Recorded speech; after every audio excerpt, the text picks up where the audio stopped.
You clicked on this video to see how I got 7 A stars and 2 A's in my GCSEs, and I'm gonna cut through the bullshit and we'll get straight into it to applicable things that you can do to help you improve your grade and get ready for your IGCSE exams, which are very scary, I know, but you'll be fine, trust me. On my ICT mock I got an E, and then I went on to get an A star in the actual exam, and so hopefully that's enough evidence to make you continue watching. Watch. Number 1, you need to print your syllabus for every subject. I don't care what subjects they are, you need to print your syllabus for every single subject. Because your syllabus will show you what you need to know, what they're marking you on, what they're assessing you on, right? And this gives you direct pointers on what you need to study, the content you need to cover. This is really helpful, especially for science. Like, it'll just be like, chapter 6, plants. No photosynthesis, know how the mitochondria works, etc, etc. Like, it is very clear cut. This will help you a lot. It'll give you a breakdown of your assessments, how your assessments are working, and so it's just a very useful tool to know and have there. So what I used to do was that whenever I'm like doing a topic, right, I would highlight it when it's like I know I've done it, and like in the syllabus, so once I'm done with plants and I've hit every point within that sub chapter, I'd highlight it and I'd be done with it, and I'd move on to the next chapter. So do that for all your syllabuses and it'll give you exactly the information you need to know. Sometimes you're just like, what the fuck? Number 2, Miss Unjaded J herself popularized this study technique. It's called active recall. So basically what you do is you take a blank piece of paper, write like the topic or chapter you're trying to study, write it in the middle or at the top. This is like definitely my favorite form of studying or a form of revision. And then after that you would just like blur out everything you know about it. Like, and then once you're done, you'd go back to your notes and write in another color pen the missing information. So it just helps you it's very very scientific, but it just reinforms the schemas in your brain and your the neural connections between ideas. It just strengthens them and reinforces them, so it's just stronger in your memory. And so if you do that for I remember doing this for chemistry and biology a lot, not for maths because they're very applicable subjects, but for content heavy subjects, this is a very good technique. Number 3, I don't care if you're a shy kid or if you're extroverted or you're introverted. If you don't understand something, you need to ask questions. And I know there will be people who will be like, no, I'm so shy. Okay, but you need to move around that.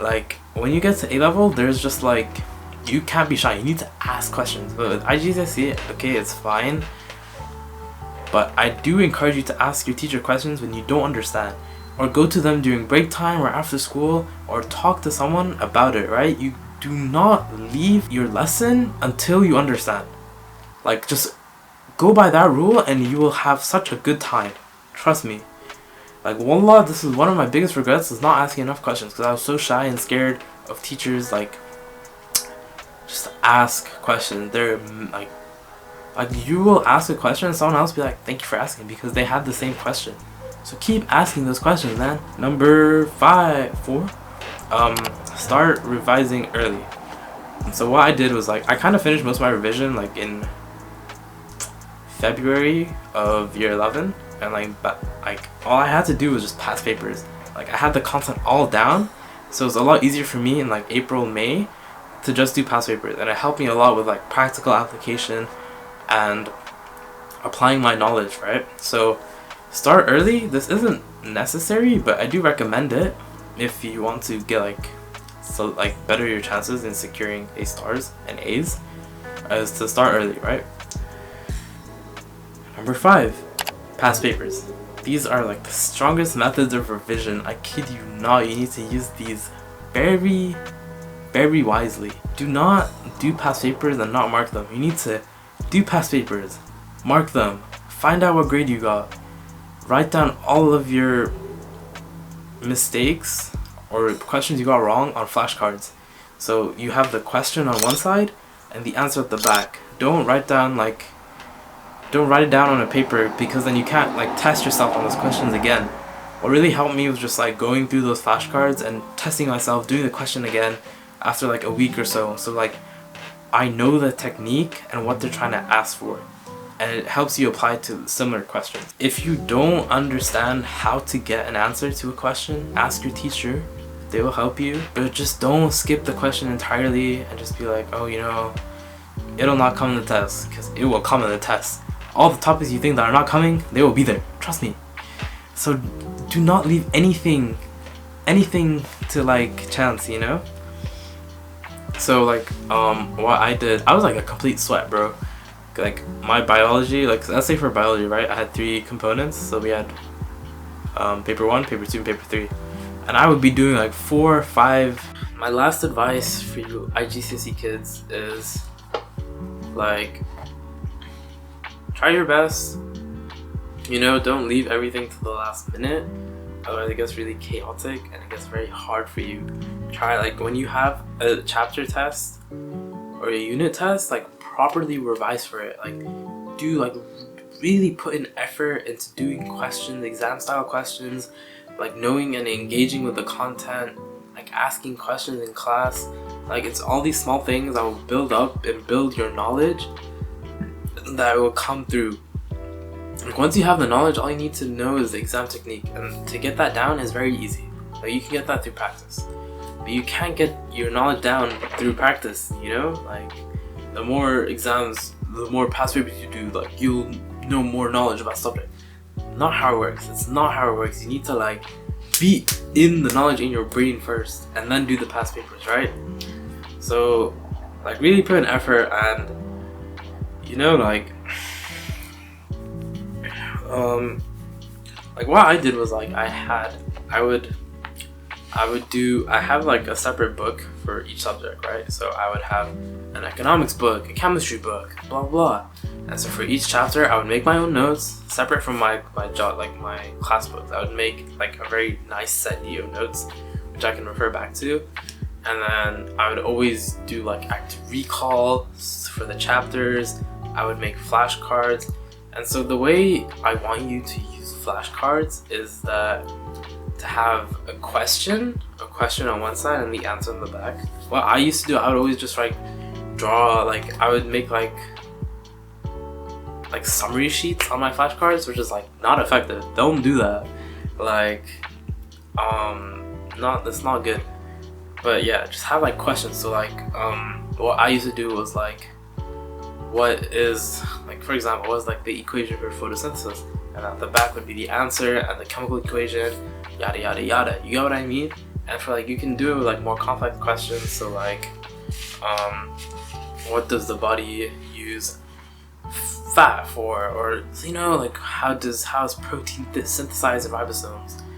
And like you can sort your flashcards into like, so I had like 3 piles, right? I had like red, did not know, no clue, amber, kind of know, but I'm gonna still attempt these every other day, and a green solid list, which I would just briefly skim over, but I know like 100% of the content in there. So yeah, if you are struggling, go to your after school sessions. Like I know my school used to run after school help sessions for the subjects. So like Thursday would be like ICT, Tuesday there'd be like a chemistry club, and like they're just there to help you. I highly recommend you to take advantage of them, and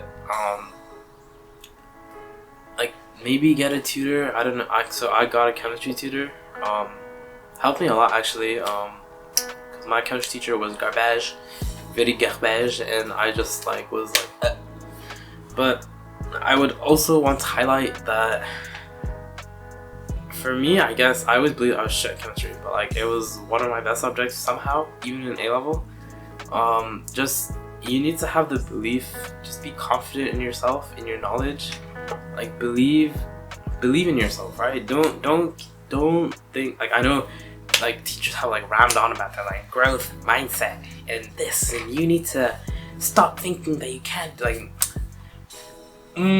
they're kind of right though. They're spitting bars, and I don't want to say they're right, but like I'm trying to say is that like really believe in yourself. Like you have the ability to achieve. You know, you have the ability to do well, and maybe you aren't as gifted or talented as your peers or your classmates who are like super good at math or super good at this subject. Maybe you are super good at one subject and you just need to put more time and effort into other subjects. So for me, it was like, I was good at English, right? So I didn't put as much effort into English. I put a lot of my effort into like chemistry and math, like subjects I really struggled with, right? So distribute your time accordingly.